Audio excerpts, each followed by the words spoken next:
have a friend who loves me to death, and I love her, but she literally never picks up the phone to call me. We text, she texts, she sends me emails, but what I really want is that personal phone call. Right. But do you think she'll phone? Do you think she'll use the phone? I No. mean, Well, maybe it's the age and stage we're in. I don't know, but she's retired too, so she's got time. she's got time. But yeah, I think loving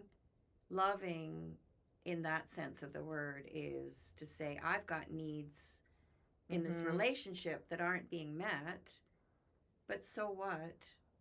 I can love anyway, even though I've got the needs that I really want to like talk to her on the phone. Yeah. So, but we text. Right. Now, if I really want to talk on the phone, I phone her. Right. But then you get into that, well, I've called her 5 times and she hasn't called me back.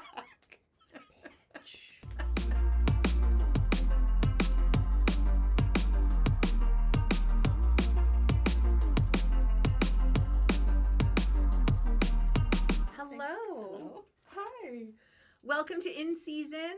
I'm Kendra Court, your host. I'm a career coach and author, and I'm here with my mama, Susan Garrett-Schuster. Hello.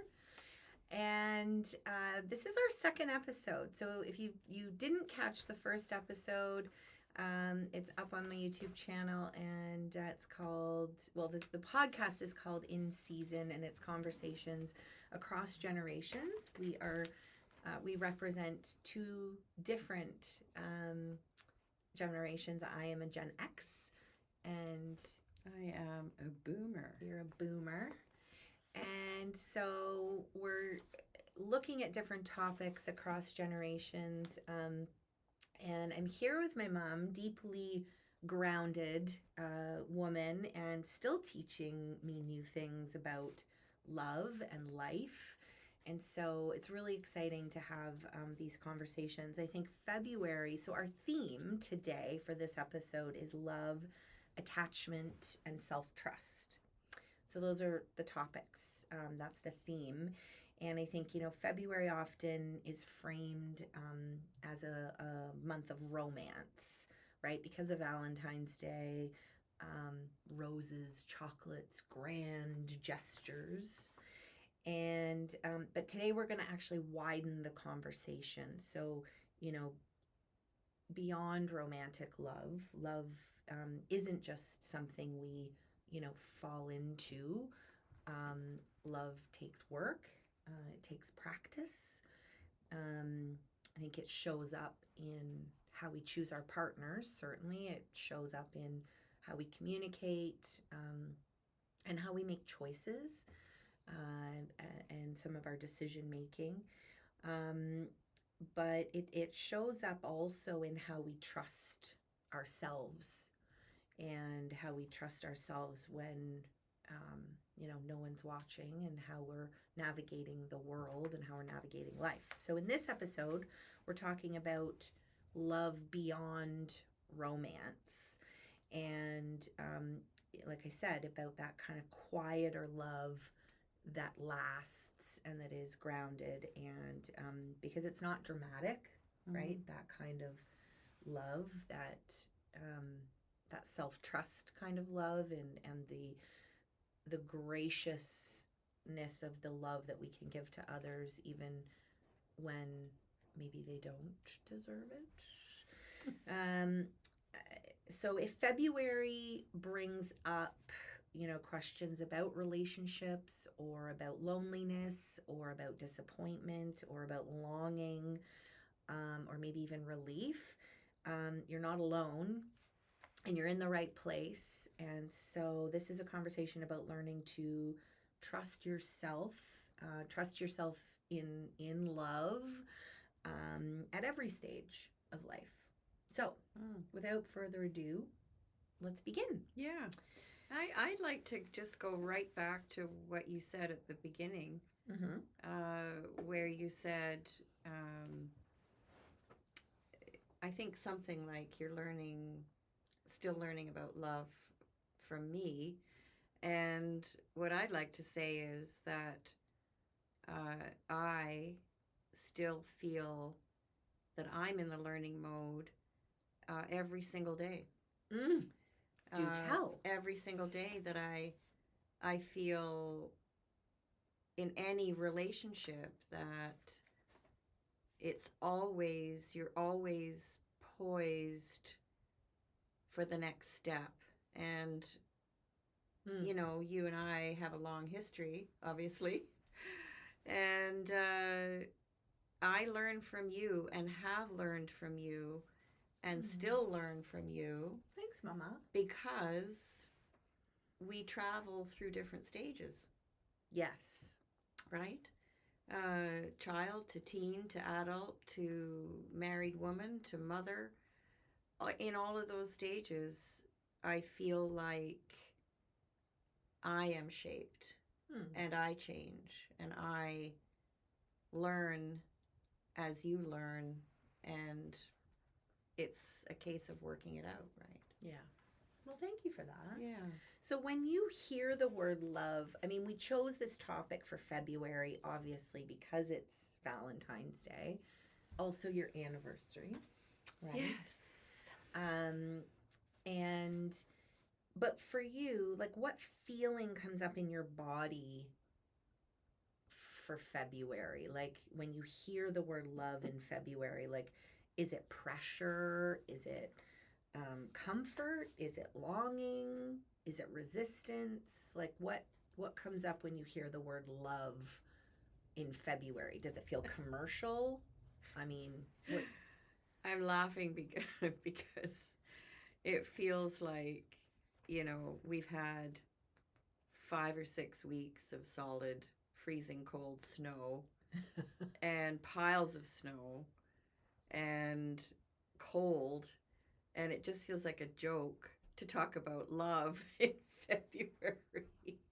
Because I feel that's like interesting. Yeah. I feel like I've been in such a I've almost been a hater in February because, you know, in the first week of January, we got on a train and went to Halifax. And somebody said to me, "What do you want to go to Halifax for in the dead of winter?" Turned out there wasn't a flake of snow down there for the week that we were gone. And it was 8 degrees. So So it was beautiful. So it was beautiful. But then, of course, the storms came, and now we're in February, and I think, I don't know about you, but I'm feeling tired of it. Yeah, I do too. And I think, to your point, love feels warmer. So it might feel a bit counterintuitive to think about love in February when we're in a deep cold freeze. Yeah.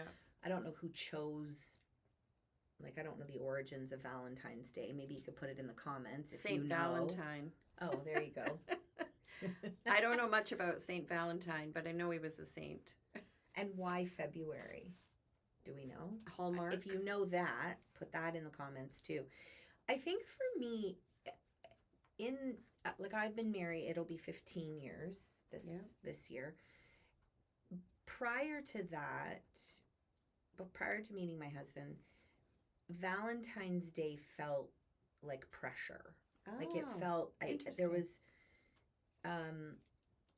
like, I remember being 30 and or like late 20s, you know, and some of my friends were getting married and I was single, and so there was pressure I felt coming into you know, that time, and it almost felt like, you just mentioned Hallmark. Valentine's Day almost felt a bit performative. You know, got to do something. And I remember one of our first Valentine's Days, and you and Steve. Yeah, and it fell on like a Tuesday or a Wednesday or something, and so he didn't do anything on the actual day, and in his mind he was going to do something like that weekend. but I think he should have maybe done it the weekend before, leading up to, because by the time, like, I didn't know he was doing anything the following weekend. So this Valentine's Day came and went, and you and were nothing, mad. and I was pissed.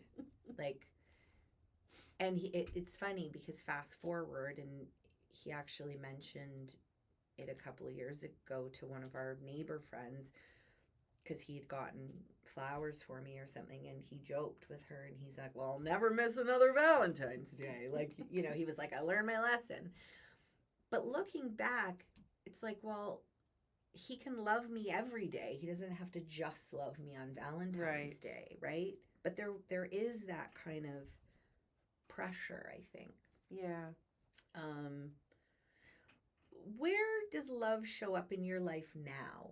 Like, if we took romance out of the equation, where does love actually show up in your life?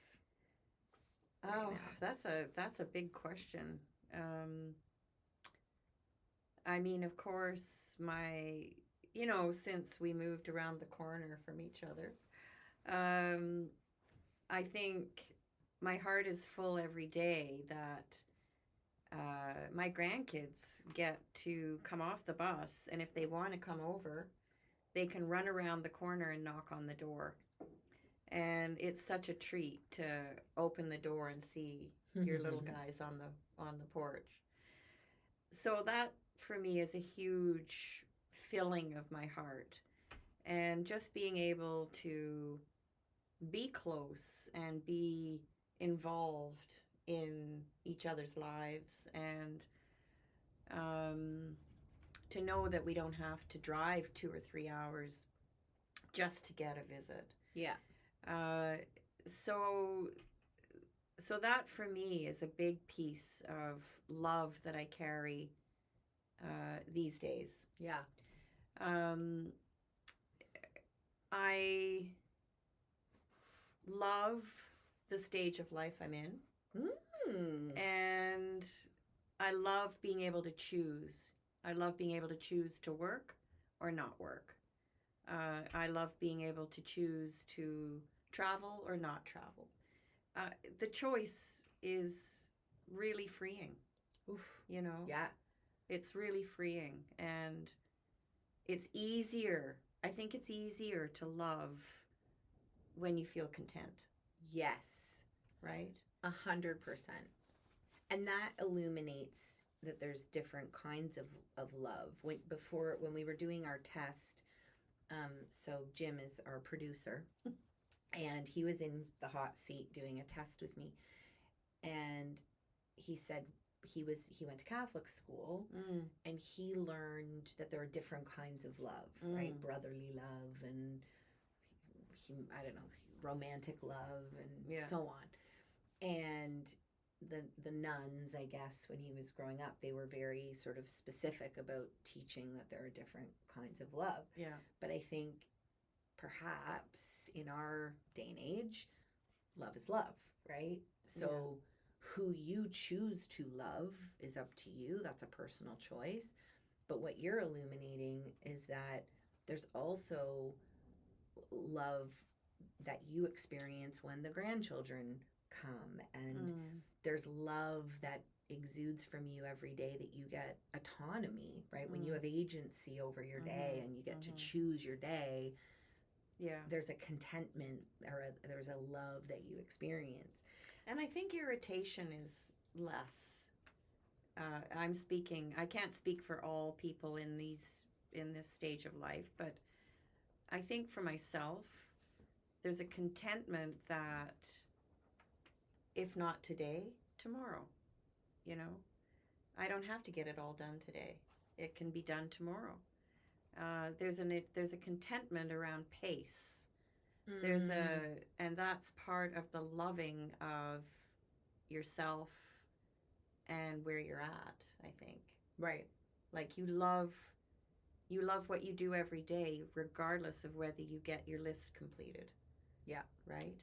And now, so mums, if you are joining us, if you're new, mom is a United Church minister by training, by education, and has chosen in this season of her life to go back to work.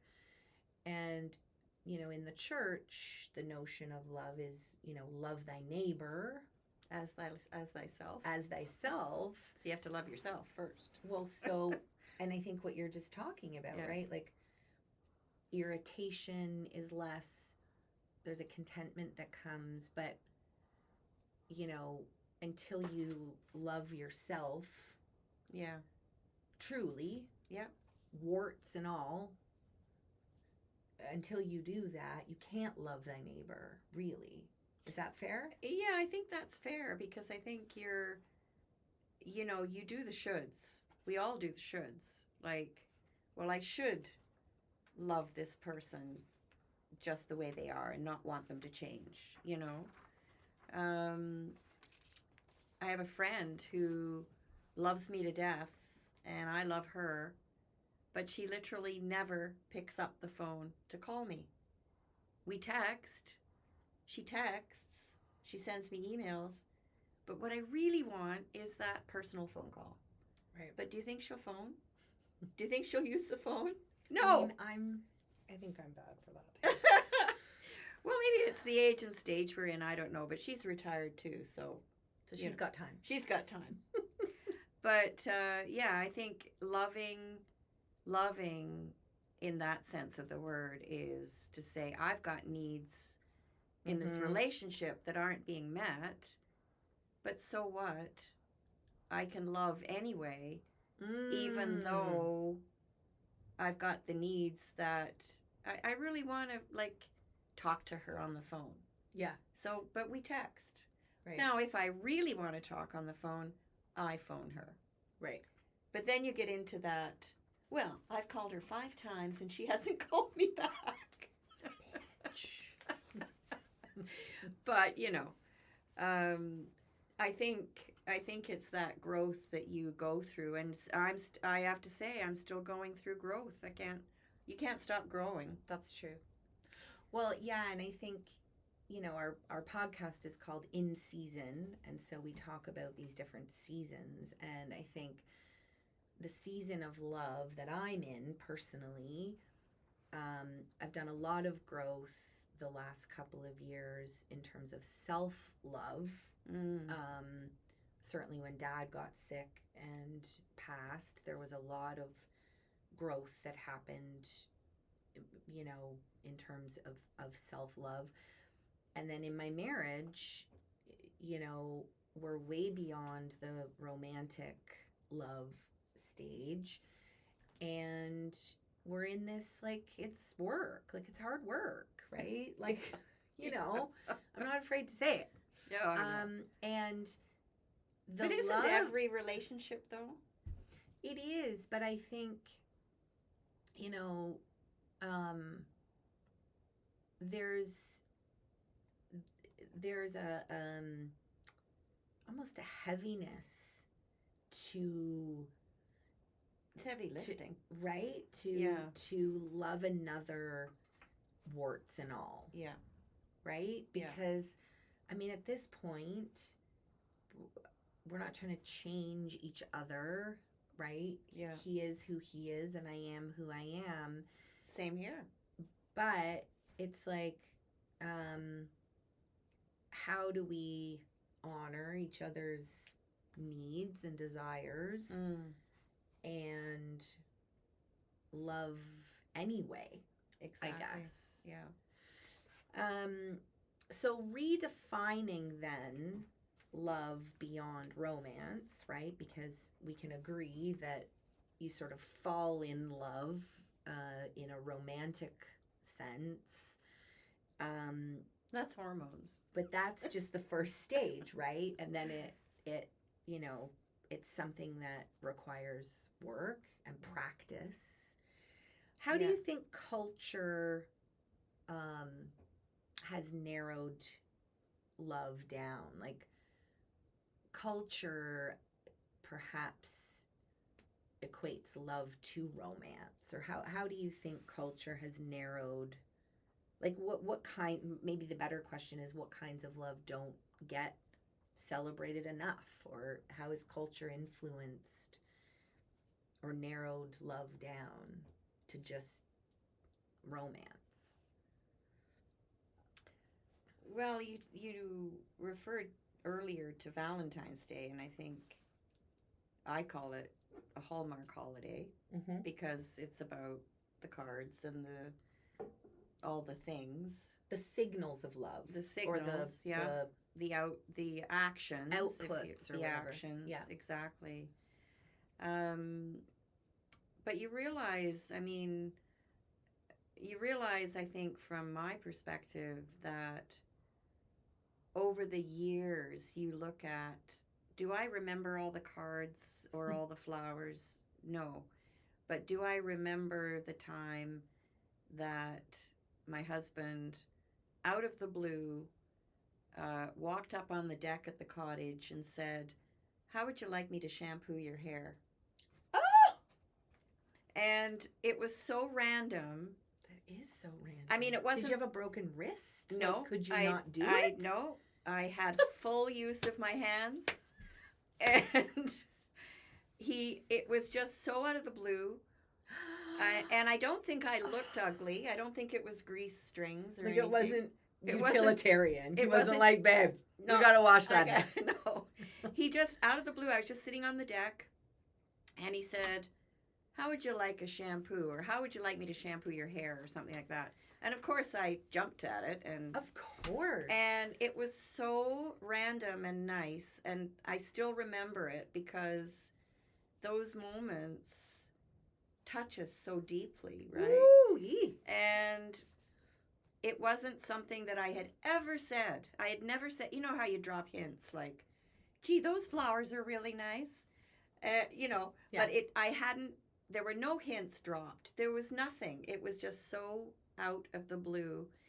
And I think those are the moments that you say, "Yeah, I'm really glad I didn't leave you when we had that fight." Yes. Or else I wouldn't be experiencing this joy right now. So, I think those moments, you get one of those moments in 50 years of marriage or whatever, and Hopefully more than one. but that one stands out, right? Because it's unique, right? But there's other things that obviously, He's a pretty great guy. shovels the driveway and stuff like that. But this was for me. Yeah. Like he does things, that benefit me, but this was for me. Yes. Ooh, yes. Right? Yes. Oh, gosh. Right? Now, do you receive love? Like, because I would put that, is that an act of service? Or is that, like, if we're thinking love languages, is that an act of service, or is that quality time? Or I don't know, it was so spontaneous. And yeah. I think Jim is as you know, he's a doer. He's a worker. He's probably out there now scraping snow off the driveway, but he doesn't need to.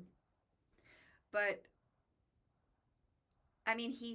because that was such a personal thing, it wasn't like he said, "Can I iron your pants?" or Yeah. can And he didn't ask, what can I do? Like, No. you didn't have to come up with it. No. Yeah.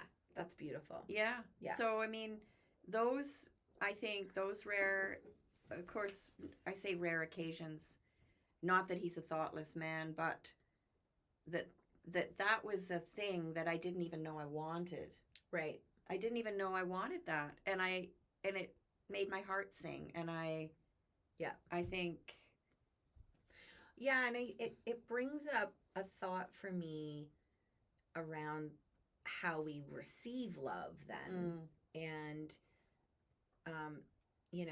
Steve and I, in the last couple of years, sort of identified our love languages in terms of how we receive love. And, he is very good at the acts of service, Mm. right? A lot of men, yeah. Right? Yeah. Because that's how he wants to receive love. Oh. So he gives me love in that way. But so give me an example of what that might be. So, well, the eggs.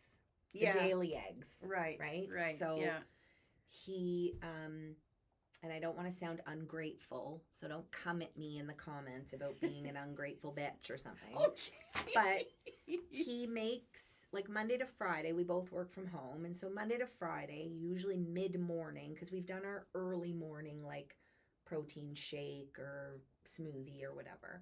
And so mid-morning, there's an egg situation that appears, right, in my office. And it's an omelet or it's he fried doesn't eggs. Throw a hard-boiled egg at you. No, like it's a frittata or it's a omelet or it's a whatever. And we've gotten into a fight. This was months ago, and we'd gotten into a fight about something. And I said, I just don't feel loved today. Like, I just don't feel loved. And he was like, what are you talking about? Like, I brought you the eggs, and I was like, that doesn't make me feel loved. Like, I was like, what are you talking about? Because my love language is touch. That's my first love language. My second love language, like I think you can have like a primary and a secondary. So you can have whatever you want. Well, but my primary is touch. My secondary is words of affirmation. And he is a man of very few words, my husband. Very introspective, like very few words. So I realized and he's not super demonstrative. Like he's not gonna just like scoop me up and give me a huge hug or whatever. But the way that he shows love, right, with these eggs, just as an example. And so he really felt like he was showing love, right? But I wasn't receiving it as love, because the way I receive love, like what feels like love to me, is touch and words of affirmation. So could he say, here are the eggs, honey? Yes, and that would feel better. But what I was saying to him is I got pretty angry in the moment. And I was like, you can never give me another egg ever again. If you just, give me a hug or like, squeeze my tush or something. Right? And remember, you're on the air. But I think there's the giving of love, but then there's the receiving of love. Yeah. And for a while, we were missing each other, right? Because then the difference then, like, I was giving love in the way that I wanted to receive love. So I would grab his arm or squeeze him or hold his hand or try and cuddle or hug or something, touch, right? And words of affirmation. And he got mad at me then one day because he's like, you don't do anything for me. I was like, I don't do anything for you. It's like, what do you mean? Like, so 11:07 a.m. Oh, he would want the eggs, right? Yeah. And so I think that's... so you're sorting it out. We're sorting it out. So the season that I'm in... the season of sorting. Of love is I guess, is sorting it out, defining it, what it looks like, how it lands, And the good news about that is that it changes every 3 to 5 years, and you're sorting it out all the time because you change. He changes. You're at a different point in your life. 5 years from now, your kids are going to be in high school. Yeah. So that changes everything. Right. Right? Yeah. And well, and I think what we're talking about then is like the steady long-term love, right? Yeah. This so what does that look like day to day? Yeah. Right? Versus like the intensity of the romantic love. Do you think society, like, is it possible that we've taught people to chase that intensity versus maybe the steadiness, or like... Yeah, I mean, Jim and I have been watching old episodes of Call the Midwife on BritBox. And that, if you haven't watched them recently, it is a lesson in love, steady love, unfailing love, reliable love. It's a lesson in how to love people in their dirtiest, deepest, darkest circumstances. Like love anyway. Love no matter what. They can be filthy, but you still deliver their baby. They can be all kinds of rude, people that aren't all dressed up nicely and polite. Mm-hmm. That they see the dregs of society, if you want to put it that way, and they love anyway because their love is to bring a baby into the world. And so I've really grooved on that lately because I feel like, can we love even the dirtiest, darkest stranger? Mm-hmm. Yeah. Well, yeah, because the butterflies fade, and it's this steadiness that continues, right? So the shiny thing, whether it's romantic love or friendship, like you were talking about your friend who doesn't call. I mean, I'm sure at some point in the early stages of your relationship, it was butterflies and intense and whatever, like in your, connecting initially, but then you sink into this sort of steadiness, right? So in society, though, I think the intensity part is rewarded, or is not rewarded, that's not the right word, but maybe taught to. I think it's showcased. That's a better word. Yes. Yeah. It's like showcased. rom-com. Think rom-com. Think storylines, movie lines. Yeah. Right? Yeah. That intensity is showcased more. That's a really good way to put it. What did you learn about love by watching your parents? What was that? Oh, that's interesting. Yeah. Or the adults in my life around you. Like, what did you learn about love? Yeah, I think I watched. I mean, well, watched is maybe not the right word, but I think we observe.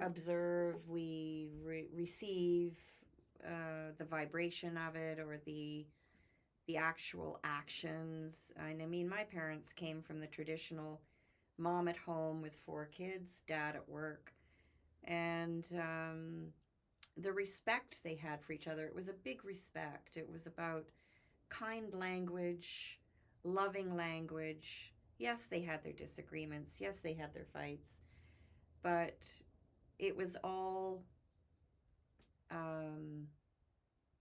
overall, it was respect for each other, I think. Big respect. He respected the fact that she was at home with 4 children, sewing clothing, cooking meals from scratch.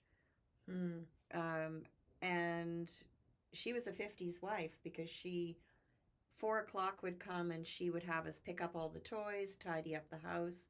She would change, put makeup on, and in time for my dad to come home. So it was the efforts they made for each other,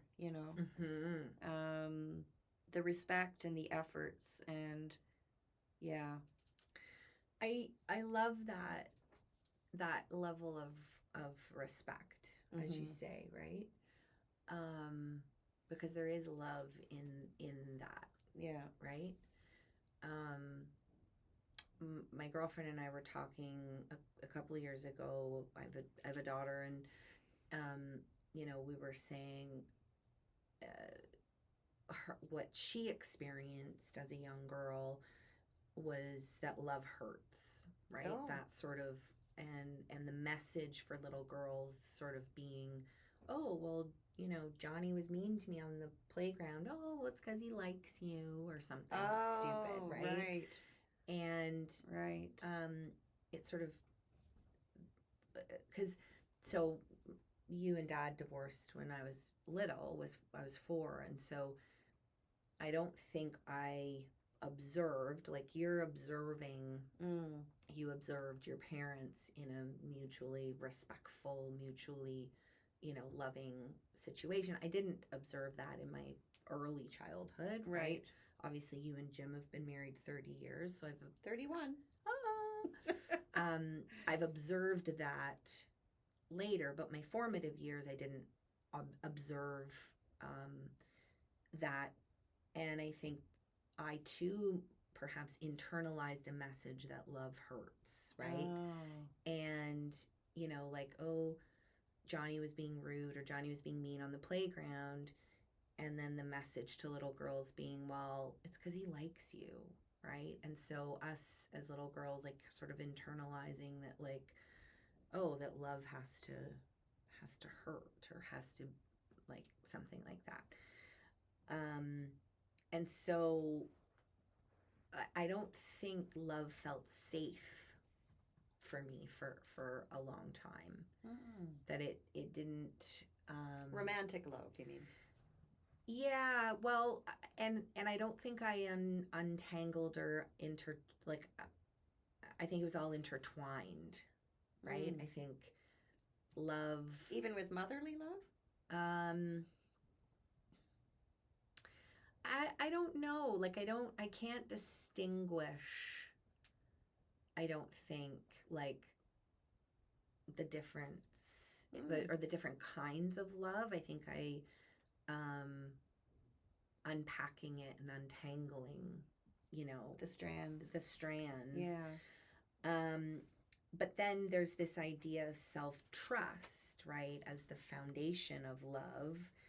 And so how does self-trust change the way that we choose things? How does self-trust or that self-love change how we choose partners or choose our work or choose friends? But how does that self-trust influence how we choose? I think that has everything to do with your upbringing, a lot to do with your upbringing in terms of particularly watching my parents and feeling like and I mean I was raised by a British naval officer and rules were pretty important. You still felt his love. Yes, but it was, yes, that's true, but it was very strict, very rule bound. We were around the dinner table every night, 6 of us, and manners, knives and forks, cutlery, everything had to be the way the British society had it. And so that was really important. And so when I went off to university and had my own place, we sometimes used to stand in the kitchen and eat, standing up. And I remember feeling so rebellious. Yeah. Because, I knew if my dad saw me standing up in the kitchen eating my dinner or eating a meal, or even just a hot dog out of a bun, handheld, like a handheld a food. handheld piece of food, no cutlery, he would have really hated it. I mean, he wouldn't have lost his mind or anything, but he wouldn't have liked it. But anyway, that was my little rebellion. What was the question? Well, no, it's good. I like this tangent. It was about self-trust. Yeah, like, self-trust. I think self-trust is the foundation of love. Yeah. But how does self-trust influence our choices? Like how we choose partners. Friends or partners. Yeah. Yeah. Well, I mean, I think that self-trust grows as you mature. I mean, I don't think I don't think when you're first starting out, if you pick a friend and your friend turns out to be a real dud, uh, I don't think it's fair on yourself to say, oh, well, that's because I can't choose friends, or that's because I'm worthless, or whatever people say to themselves. Because you're young and you're growing and you're learning. And so you make a few good choices and you think, oh, well, that's pretty good. That Yeah. worked out. You have evidence. I've got evidence that I can make good choices, and that worked out, and that worked out, and that worked out, and Mm-hmm. I think it's a cumulative thing over your life. Mm-hmm. I mean, if you keep falling into pits, then I think you take yourself off to a counselor and say, look, I keep choosing things where I fall into pits. And so I need to have some reboots or something. Yeah. But I think you trust as you grow and as the evidence shows you, you've made good choices along the way. Yeah. And romantic choices are no different. Yeah. So And work choices. Like, I think back to some of the roles that I played and some of the people that I've dated. And so some of those big life choices, right? Partners and work opportunities. And when you don't have that self-love or that self-trust, you're making a decision from that place, right? You're making that decision from not from this perhaps place of strength, but from, I hate to say like diminished, but that sort of place where if you don't fully love yourself, or you don't fully have that self-trust, then maybe you don't feel like you deserve better, or you're not able to set the boundaries that you need to set, or if your self-worth or your self-value doesn't match up. So I don't know, personally, I think I've made choices in my life aligned with the self-trust that I had at the time. yeah, and that grows and matures. And, I mean, we say to our teenage kids, well, what did you do that for?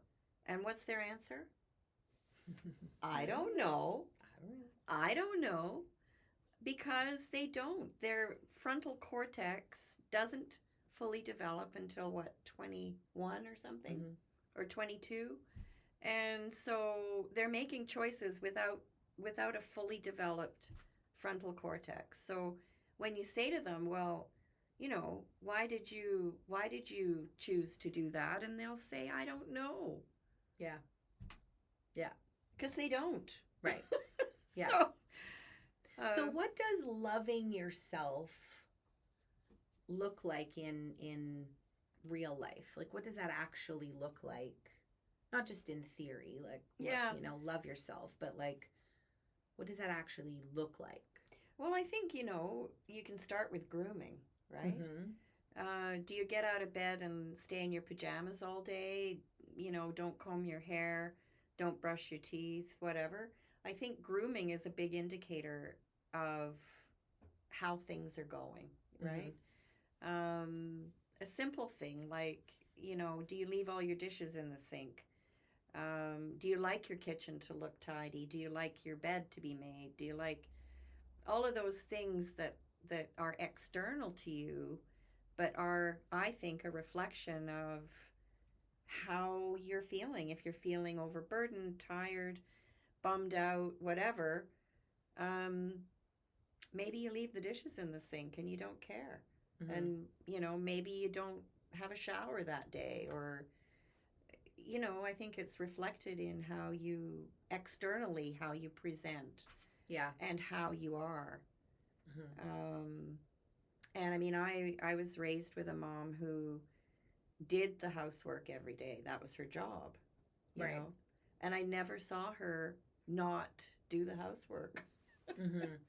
So how would Grammy have expressed self-love? Like, what do you think she was doing on a day-to-day basis that signaled that she loved herself? Oh, that's a good one, because she absolutely loved going to the hairdresser, getting her hair done, and she never missed. She had an appointment every 6 or 8 weeks or whatever it was.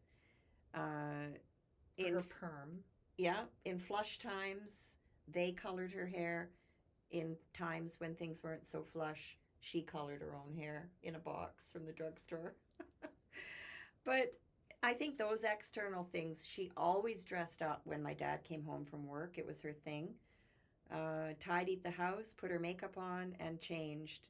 So when dad came home, she looked good. She was in her nylons. She looked good. And um, I literally only once, I think we talked about this last time, I only once ever saw her off her feet during the day when she was pregnant. Yeah. And so she was always erect, ready to go. Yeah. I wonder, like, this has come up for me in the last few months. This idea of self-love, like, how do I, like, yes, like, I love myself, right? Yeah. I feel like I love myself, but how do I show myself, right, love? Yeah. Yeah.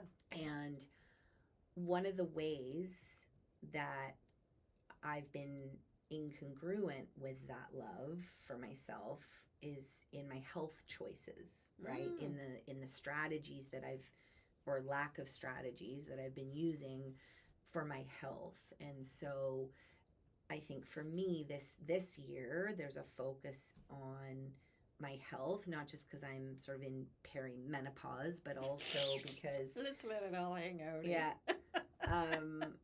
You know, my husband is in the fitness industry and he's quite buff and fit, and he has a whole supplement regime, and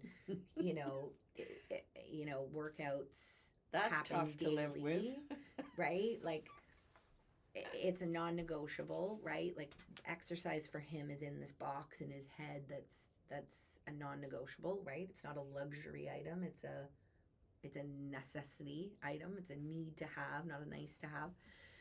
And so I am trying to find that cadence for myself, right? Like, what are the supplements that I need and want to be taking on a daily basis consistently, right? And showing myself the love, right? Yeah. So taking, my supplements and moving my body more, drinking more water, getting to bed early, getting a good night's sleep, like doing the That's things awesome. that Yeah.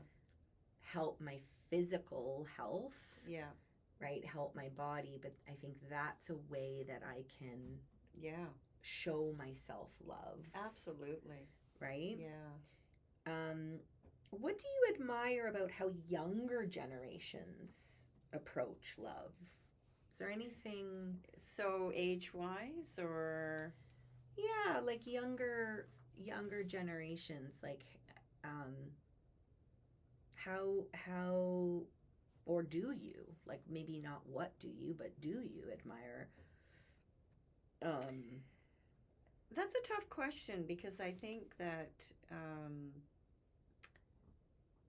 as we talked about, it's a maturing, it's a growing, it changes every 3 to 5 years depending on the age of your kids and the stage you're at, and whether you're feeling the crunch of money or not feeling the crunch of money. Or I think, it's all wrapped up in our earthly existence. Everything, and you see kids that are raised by loving parents at school, they hold hands at recess, or they put their arm around each other. Kids that aren't raised in loving homes, they're throwing stones, or they're swearing, or acting in ways that they've seen in their own home. Mm-hmm. So it's hard because you think some of it is taught, some of it is caught, some of it is natural to us as human beings. And so you're observing all different things in young people. Um, of course, sexual attraction is another whole story in high school. Um, that's the physical hormones that take over. Yeah. Yes. So, do you think love is harder today? Like, do you think love is harder? Well, or just different? I think that's a difficult question because I think, we live in a time of topsy-turvy values where everything we were taught, everything we believed about success was tied to using love as a basis. And now we're seeing a person who uses Shall not be named. opposite tactics and is successful, apparently. Time will tell. Time will tell. But you see those actions, those words, those punitive statements, and you think, how is he successful? Right. How is he not in jail? Right. Actually. Yeah. But I think ultimately people measure that, or they look at that as a one-off, because I don't believe the majority of people think that that's okay. Right. Yeah. Well, and to your point, I mean, if you're using love as a foundation and you're coming from that place, you're going to attract more of the same, right? Like yeah. We attract what we put out. Yeah. And I think this world we're living in is so uncertain, but if we use the baseline of love, like we are constantly saying to our kids, be kind, be kind, be kind. I mean, especially our son, because he's a bit handsy with our daughter in terms of like rough, and he wants to play rough, and he wants to and so we're constantly like, be kind, be kind, be kind. And I think if you come from that place of kindness and that place of love, then ultimately you will be happier, you will be more content, you will be more successful. Interestingly, I think the other piece that's changed is, commitment used to mean endurance. Like, I know a number of my friends' parents who, stayed together in a romantic relationship or in a marriage relationship that maybe shouldn't have, but it was the sign of the times. Like, commitment meant endurance. Like, you just stuck it out, right? And similarly with work, right? Like, you were loyal, you got a good job, and you stayed in it. And commitment meant endurance, like just getting through or making it to the end. And I think that's not how it is anymore, right? We know that, I mean, divorce used to be a sin, or it wasn't allowed, it wasn't even legal in generations past.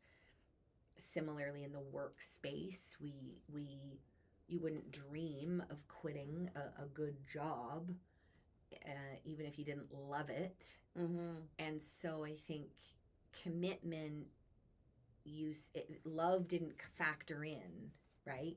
Commitment meant endurance, like you stuck it out. Whether it was a shitty job or a shitty marriage, it didn't matter. You sort of stuck it out.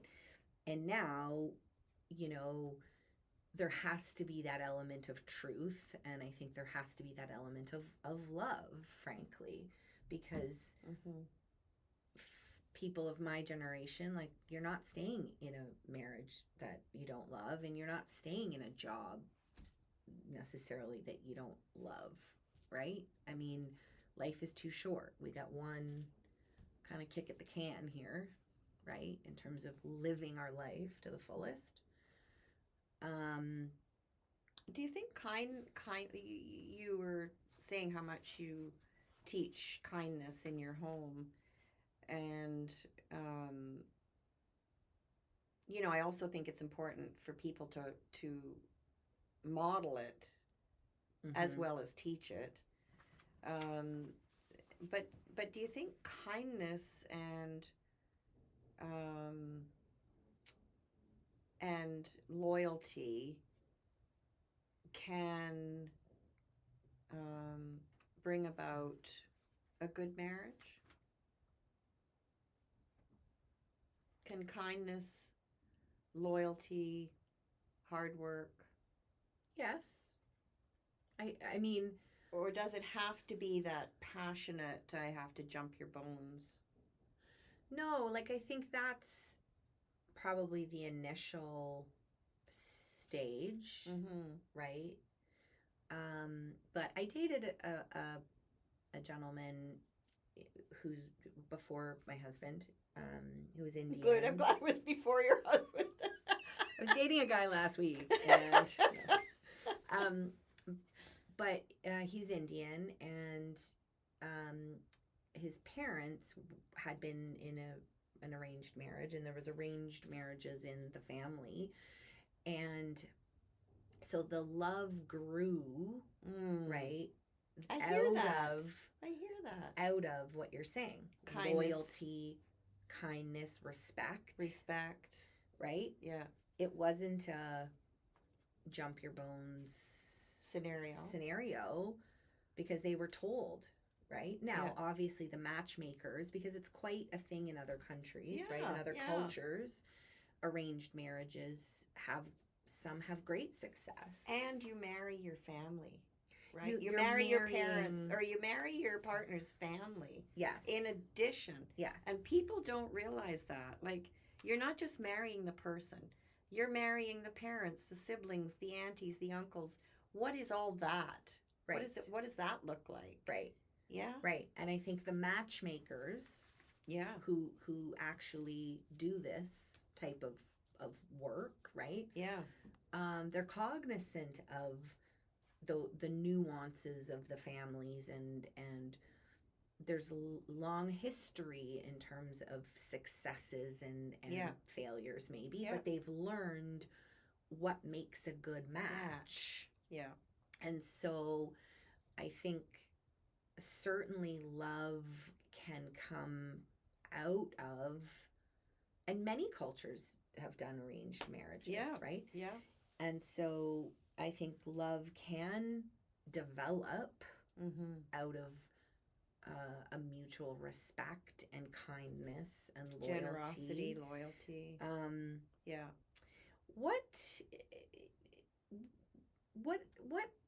sort of bad advice have you received about love, or what's the worst love advice? The worst love advice I ever received was from my mother. Oh shit!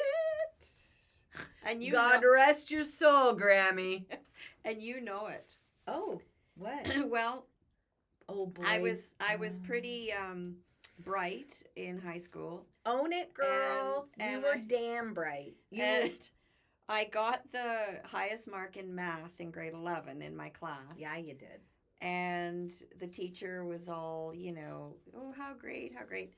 So when I got home, and you know this story. Yeah. It's horrifying. My mother said, well, that's fine, but, boys aren't going to like a girl that's too smart. That was the worst advice that I ever had. And it was from my own dear mother. Right. And I mean, we can laugh about it But she was a gal of the 50s, right? Yeah. And we can laugh about it now. But how detrimental. Yeah, I didn't let it bother me, though. No? You didn't internalize that? No, because And dim your light? No, I didn't. Okay. Although, I mean, let's call a spade a spade. I mean, your dad didn't particularly like it that I got better marks than he did. Also, God rest your soul, Rick. And so, but he did ask me to write his English paper. So there you go. Which I did. Which I did. McMaster University. But I mean, maybe you didn't consciously let it bother you, which I love. But you think underneath I might argue that it bothered me?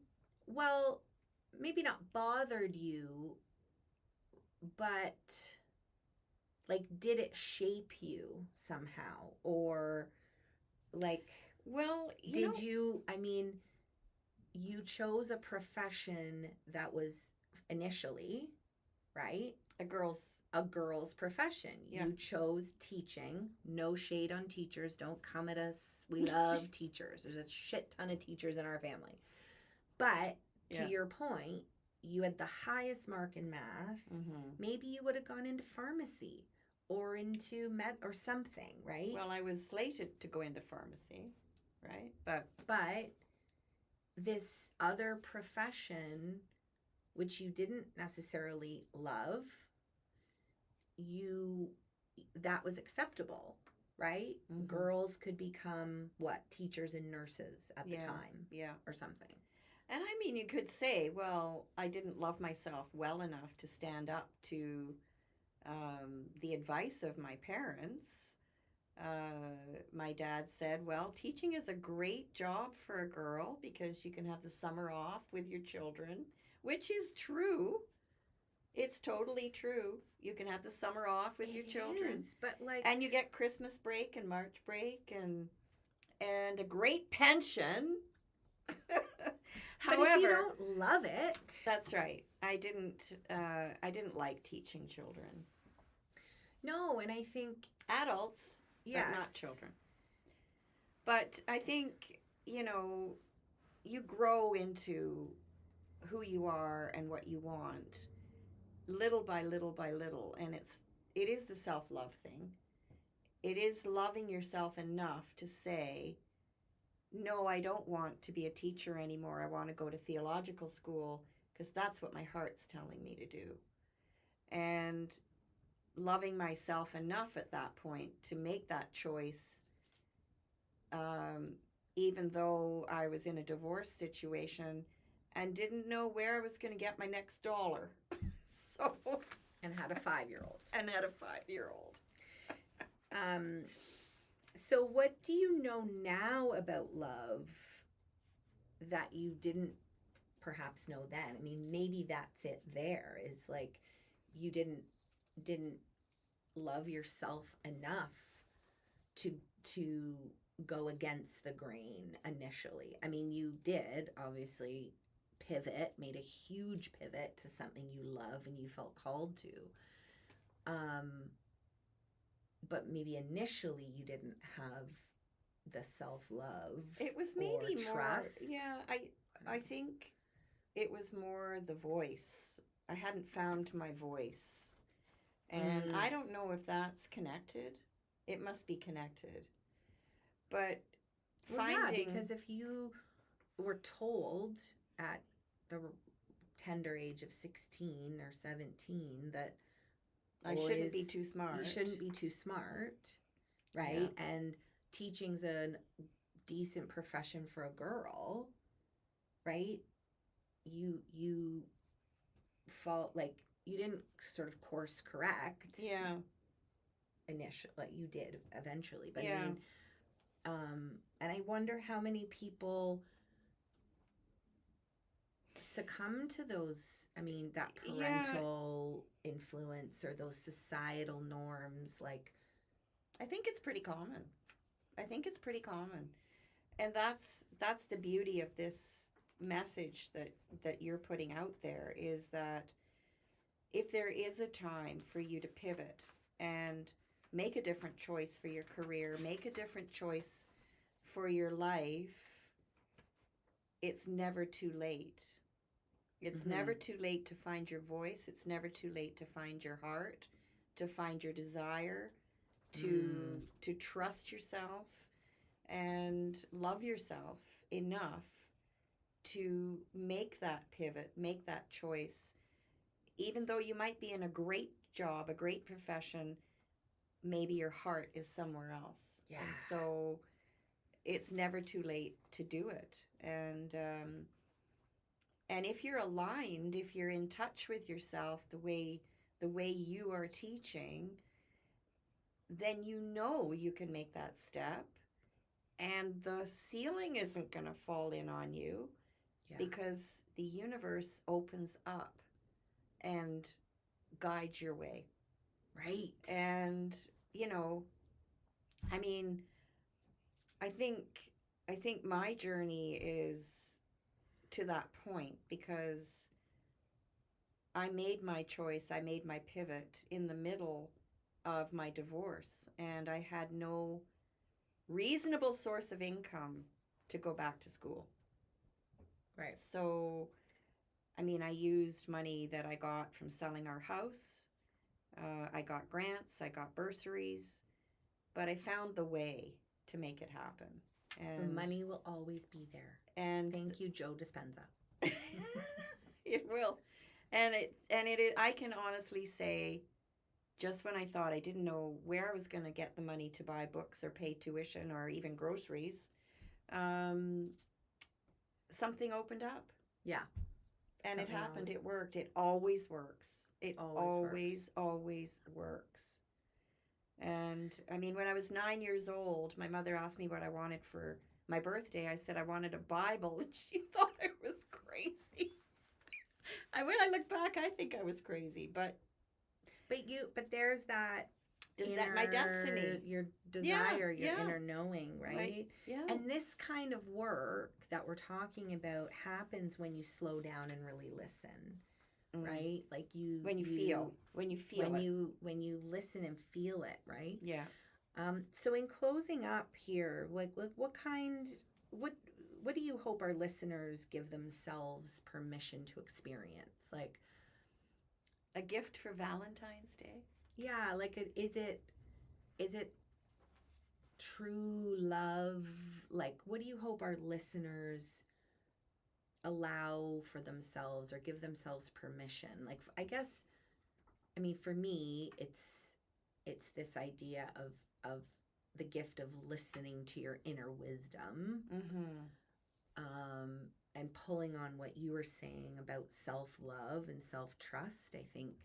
I hope our listeners can give themselves the gift of honoring that and loving themselves enough to not stay in a shitty situation, right? Whether it's a relationship or a work or a whatever. Yeah.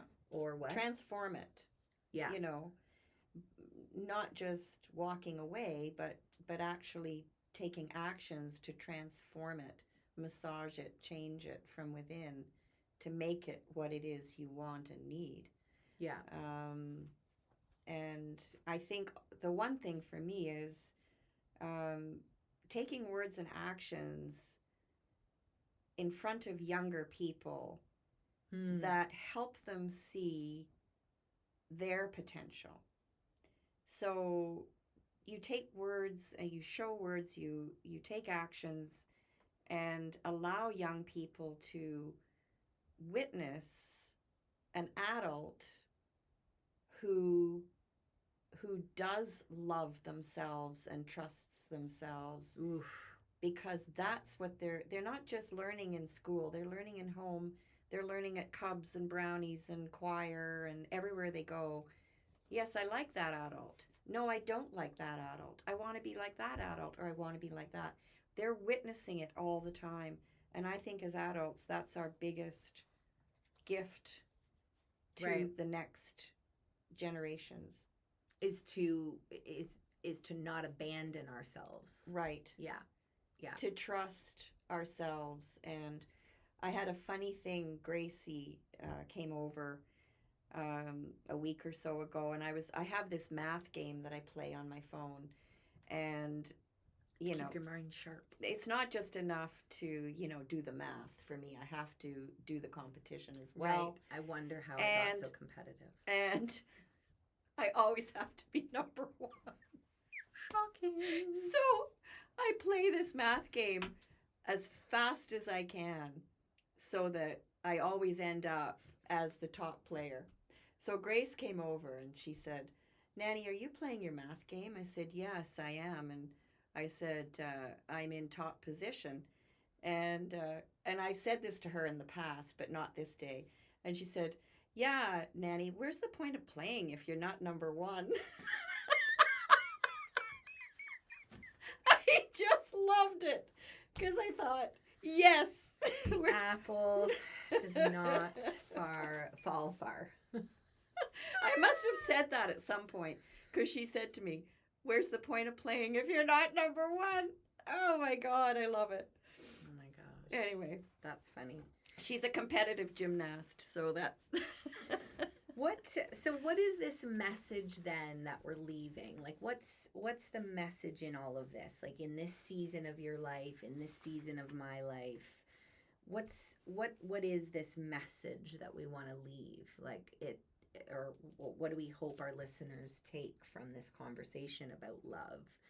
That love doesn't ask us to abandon ourselves. No. Love can be cultivated. Love can be practiced, right? We can practice love. It doesn't just happen. Yeah. Right? It's practice for sure. It takes some work. It takes some intention. Commitment. Right? Yeah. It takes intention. Yes, for sure. Because there are days that, like, I love my husband to death, but there are days that I'm like, I don't like you very much right now. I know. Right? I know. But that's just one moment in time. Yeah. And if you're going to be married 50 or 60 years, that's a very small portion, you know. But then I also want to leave this message of I always talk to my clients about listening to your inner wisdom, right? It's one of the first modules in the career change program. It's this inner wisdom activation. And so I think there's two parts to that, right? There's the listening and then there's the trusting it and acting on it, right? Yeah. And so it's one thing to be able to hear your inner wisdom. It's another to have the love, the self-love, the self-trust to actually do something about it. Yeah. Right? And so I think whatever you're struggling with, right? Whatever you want to make a change in, whether it is a relationship or whether it's a work piece, love doesn't ask you to abandon yourself. Absolutely. So find, your inner wisdom, your authenticity, your truth, who you truly are. Yeah. And expect that the relationship that you're in is congruent with that. The work situation you're in is congruent with that. Yeah. Right? Yeah. Is there anything else we didn't cover? I think for me, there have been times in my life when I took myself too seriously. And of course, you're agreeing, I know. And I like now that I can feel lighter about the things that seemed so life and death.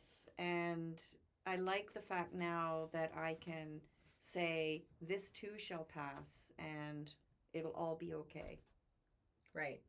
And I think that's the season you're in. Yeah. Right? That the season you're in allows for that, I think, right? I think it's also a peace and contentment that you feel at this point in your life, and that you can say to yourself, this too shall pass, right? Winter passes. Winter's going to go. It's not going to be like this forever unless we're in the Ice Age or something.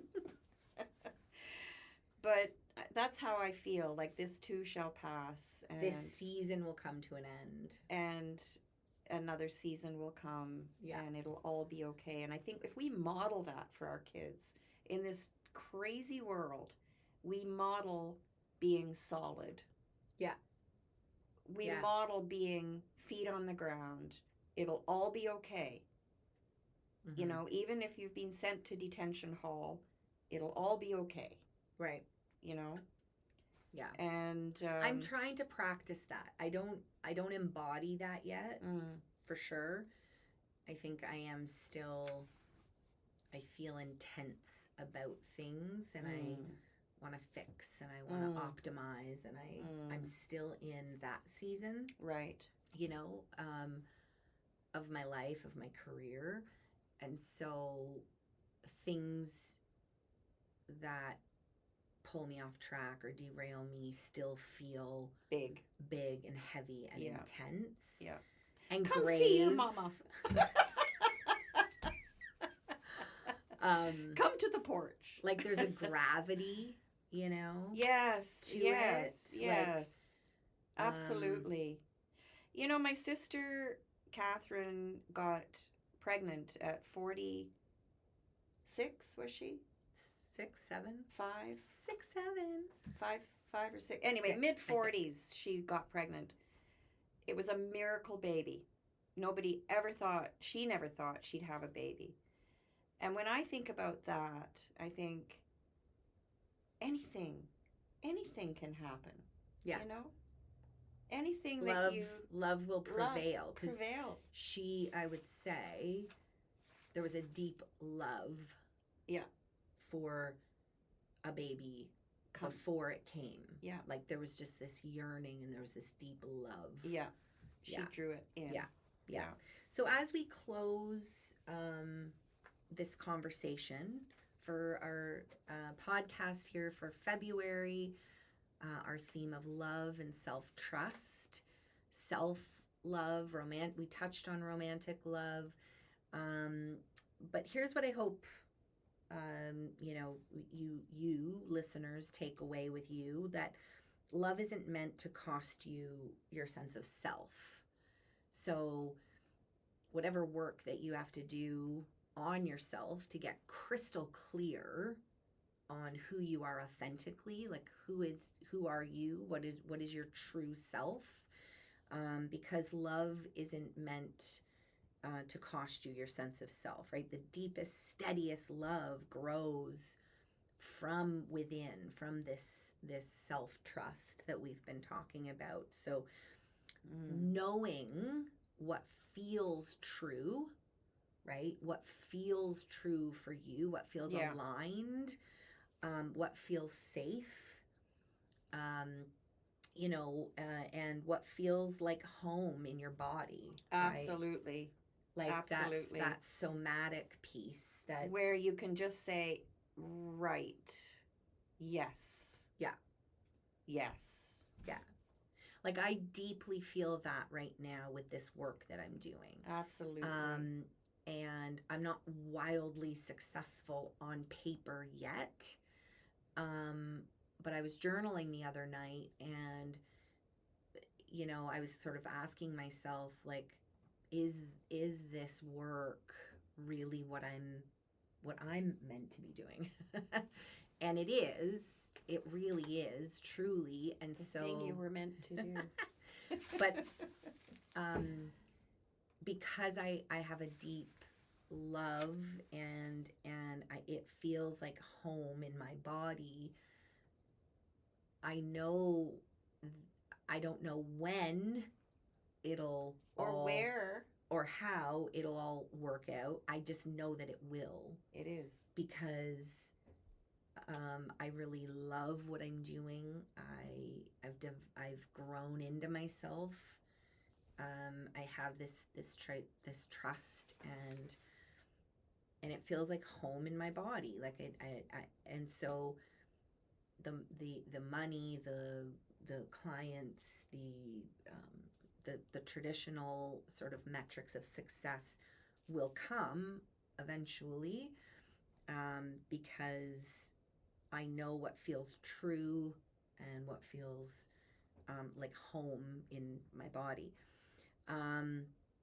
And just in closing with regards to love, right? Romance may come and go, whether it's the romance with a partner or that romance you have with a new job, right? The butterflies and the excitement of you're going to sink your teeth into a new thing, and then after 90 days you're like, well, I'm bored now, right? Like, this sucks.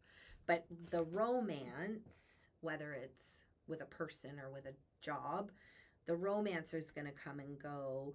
The relationship may change, right? The relationship with a person, the relationship with your job may change, but the relationship with you, right, with yourself, is the one that will carry you through every season. Absolutely. Amen. Right?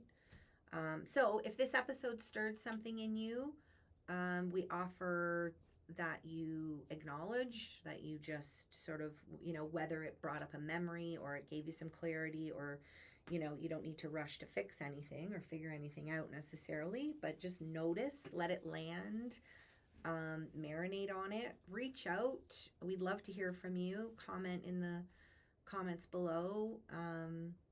Subscribe, do the things that you're supposed to do, or what we would really like you to do or love you to do. And if you're feeling called to deepen your self-trust or your self-love, also reach out, listen more closely to that inner wisdom. Yeah.